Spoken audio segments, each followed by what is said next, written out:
구품의 이 첫마디가 그렇습니다. 부처님 세계에 들어가면 바로 입재하면 그 세계가 열려 들어간다. 누가? 나도 그렇게 된다. 그런 뜻입니다.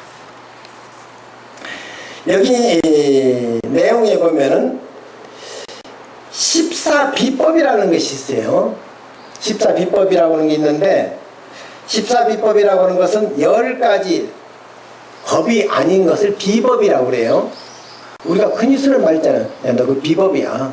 불법이라고 말하고 조금 다른 뜻입니다. 비법인데, 염사정, 소금을 두었다가 다음날 식사 때 먹을 수 있다. 이 비아리성에서 또 이 결집한 적이 있어요. 바로 그래서 경전에 이 말이 나옵니다. 이 지정 점심 공양 후에 해 그림자가 2뼘 정도 남을 때까지 먹어도 된다. 해 떨어지기 전에는 먹자. 사람은 똑같은 거예요. 스님들은 원래 이식밖에 안 씁니다. 아침하고 점심하고. 여러분들 사시공양 올린다고 그러잖아요. 왜 사시공양 올립니까? 원래 부처님한테 이렇게 공양 올리는 것은 서가모니 부처님이 좋아하셨을까요? 안 좋아하죠? 여러분 안 좋아한다고 하네. 안 좋아하는 짓을 왜 해요? 왜 하십니까? 스님들도 왜 부처님이 하지 말라고 했는데, 내 앞에 향도 피지 마라, 불도 피지 마라, 아무것도 하지 마라, 내 상도 만들지 말라, 다 하지 말라 했어. 왜? 나는 진리이기 때문에.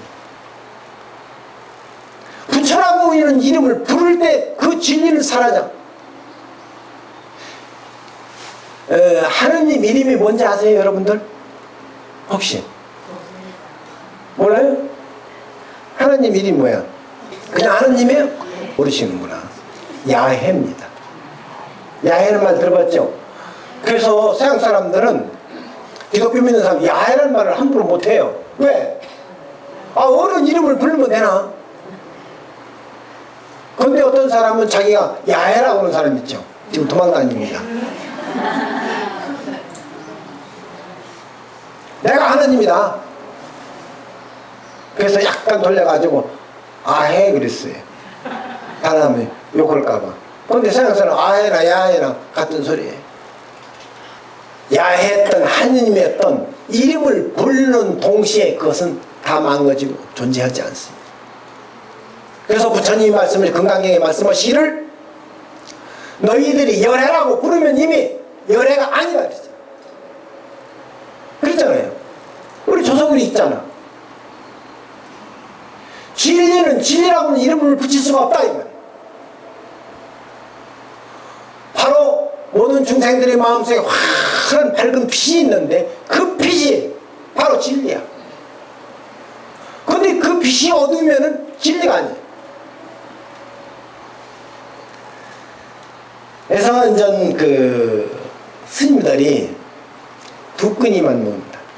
근데 두 끈이 먹고 점심 사시공양 올리는데 부처님한테 먼저 드리고 먹어야 될 거 아니에요. 이것이 동쪽으로 오면서 인도나 중국이나 이 동남아는 가장 밀이나 쌀이 먼저 생산된, 지금부터 한 8,000년, 7,000년, 8,000년 전 이미 농사를 지은 민족들입니다. 그 민족들은 가을이 되면 추수감사절, 10월달에 상달 그러죠. 뭔가 해서 바쳐야 돼. 바쳐야 돼. 누구한테 바쳐야 돼? 자연의 신이었던, 논이었던, 밭이었던, 조상이었던.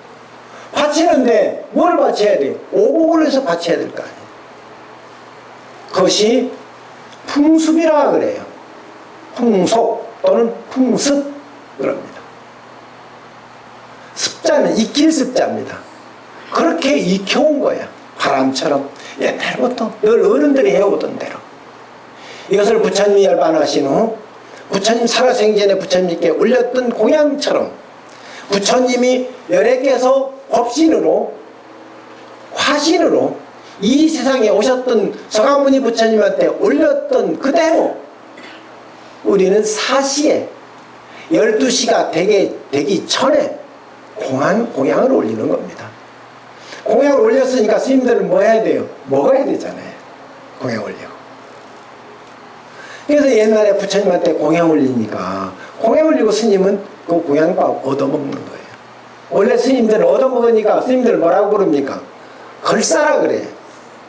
비구라는 뜻이 뭐냐면 빌걸자입니다. 빌걸자 한자로 쓰면 비구라는 의미가 비구가 빌어먹는 선비다 그런 뜻이에요. 지금도 스님들은 다 빌어먹는 거예요. 여러분들 쌀 다 갖다 놨네요. 얻어먹는 이거 안 갖다 놓으면 스님 장사 스님 금방 굶어 죽어. 제가 농사를 질 거예요. 어디 장사를 합니까? 아니면 직장을 다닙니까? 여러분들이 갖다 줘야 먹고 살지. 그래야 불법을 지킬 거 아니에요. 절도 지키고. 그래서 인도에서 젊은 대승불교 젊은 승려들이 12시 지났는데 배가 고프단 말이에요. 그래서 이런 얘기를 합니다. 해가 그래도 한 뼘쯤 남았을 때 안에는 먹도록 하자. 그런데 원로 측에서는 원로 스님들은 좋아합니까? 안 좋아합니까? 안 된다. 소금도 가지고 있으면 안 된다. 중국 일본 말이죠. 저 내륙이기 때문에 내륙 동네는 소금이 어디 있어요. 옛날에는 바닷물로 소금 만드는 줄도 몰랐어요. 다 땅에서 광산에서 캡니다. 수희정 밥 먹은 뒤에는 반드시 밥 먹은 뒤라도 깨끗한 음식은 쉬지 않거나 깨끗한 과일이나 이런 것을 먹을 수 있게 하자. 도행정 도량을 떠난 후에 배고프면 먹자. 도량을 떠나서 어디를 길을 가는데 멀리 가는데 배가 고파. 근데 누가 또 먹을 것도 줘. 그러면 먹자. 명장정 장음료인데 요즘 말하면 발효음료입니다. 근데 발효라고 하는 것이 발효를 일정 시간 지나가면 뭐가 됩니까? 술이 돼요. 그래서 인도에는 옛날에는 발효가 오래된 것은 못 먹겠어요. 술 되기 직전에 그런 거 시커먼 거 이런 것들을 치명정이라 해가지고 병을 치료할 때는 술이라도 먹게 하자. 좌구정 신체의 대소에 따라서 좌구를 다르게 하자. 옛날에 똑같게 했던가 봐요. 누군 크고 누군 작은 것이 아니라. 구사정 먼저 있던 지역의 전통을 지키자면 율법을 좀 어기는 것도 허락하자. 그러니까 한국 사람 생활이 다르고 중국 사람 생활이 다르고 일본 사람 생활이 다를 거 아니에요. 생활이 다른 것은 그건 좀 눈 감아주자 이런 뜻이죠. 고성정 따로 갈마법. 갈마라고 하는 것은 뭐냐면은 어떤 사람이 잘 몰라요. 풍속을 어기거나 또는 약간의 죄를 지었어. 그러면 가서 요즘 고해성사라고 하죠. 캐톨릭교에서 고해성사하는 겁니다. 그래서 스님들 보면은 한 달에 한 번씩 결제 때면 초하룻날 포살이라는 걸 합니다. 해인 총님이나 아니면 통도사 총님이나 아니면 범호사 총님이나 이런 데서 초하룻날 법회만 하는 게 아니라 스님들 쫙 모셔놓고 법사가 율을 읽고 나서 뭐라고 하냐면 이 가운데 여러분들 한 달 동안에 죄를 지은 지금까지 서른 제목이 있는데 여기에 저촉되는 사람이 있으면 일어나서 참회하시기 바랍니다. 그러면 일어나서 참회를 해야 됩니다. 나는 무엇을 잘못했습니다. 근데 요 얘기를 대중한테 다 하는 것이 아니고 나중에 법사한테 와서 얘기하라는 겁니다. 그러면은 그게 고해성사니 그러니까 중요한 건데 여러 대중한테 얘기하면 안 될 것도 있잖아요. 그래서 법사한테 율을 서는 법사한테 와가지고 스님 제가 사실은 며칠 전에 도둑질을 했습니다. 남의 것을 훔쳤습니다. 뭐를 했습니다. 뭐를 죄를 지었습니다 하면은 갈마한다. 그것은 가름해줘. 다시는 그것을 하면 안 된다. 그것은 이렇게 앞으로 고쳐라. 이것을 갈마라고 합니다. 금모전, 금은 보배를 팔아두었다. 필요할 때 써도 된다. 이 대승불교 젊은 층들이, 승려들이 주장했던 것들입니다. 이것이 이제 받아들이지 않으니까 나중에 점점 틈이 벌어지다가 이제 마하야나 히야야나로 나뉘어집니다. 종파가 생기는 거죠.